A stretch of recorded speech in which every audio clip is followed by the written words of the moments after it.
మెదక్ జిల్లా నార్సింగి మండలం వల్లూరు 44వ జాతీయ రహదారిపై జరిగిన ఘోర రోడ్డు ప్రమాదంలో ఒక వ్యక్తి అక్కడికక్కడే మృతి చెందాడు. నార్సింగి నుంచి హైదరాబాద్కు వెళ్తున్న కారును లారీ ఢీకొట్టింది. కార్ డ్రైవర్ కిందకు దిగి లారీని ఆపబోయాడు. లారీ డ్రైవర్ ఆ వ్యక్తిని ఢీకొని అతనిపై నుంచి లారీని పోనిచ్చాడు. దీంతో ఆ వ్యక్తి అక్కడికక్కడే మృతి చెందాడు. తల నుజ్జునుజ్జైంది. మృతుడు రాయపోల్కి చెందిన సత్తిరెడ్డి 50గా గుర్తించారు.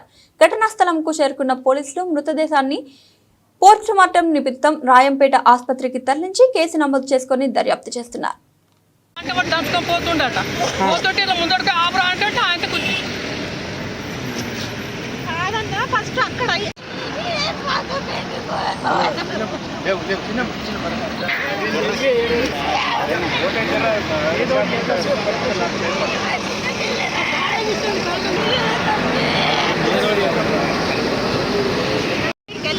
ఇట్లా కొట్టితే అప్పుడే పడిపోతుంటాం మేమందరం.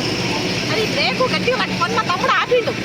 ఆపంగానే దిగి సైడ్కి ఆపరా అంటే దంచుకొచ్చిండు బండిని. దంచుకరాగానే ఏం చేసిండు, మా పెద్ద తమ్ముడు ఇంకో రెండే తమ్ముడు వేరేటోళ్ళ బండ్ల మీద వచ్చి ముందుకు ఆపుదామని వచ్చిర్రు వాళ్ళు. అయితే వాళ్ళకంటే ఫస్ట్ మేమే వచ్చినాం, మళ్ళీ కారు తీసుకొని ఫస్ట్ ముగ్గురం ఉన్నాం. మళ్ళీ మా పెద్ద తమ్ముడు నేను ఇంకో తమ్ముడు. అయితే మళ్ళీ ఈడికి వచ్చినాక కూడా గుద్దిండు కారు, మళ్ళా గుద్దేసిండు. అరే మళ్ళా గుద్దిండు అనేసి ఏం చెప్పిండు, ఈయన దిగి ఏం చేసిండు, ముందు పోయిండు. అంత పెద్ద బండి ముందు పోయి ఇట్లా ఆపుతే నేను పిలుస్తూనే ఉన్నా. వాడు ముందు పోయి ఆపు అంటే కూడా ఎక్కించుకొని పోయిండన్న, మొత్తం ఎక్కించుకొని పోయిండు మనిషి మీదకెళ్ళి.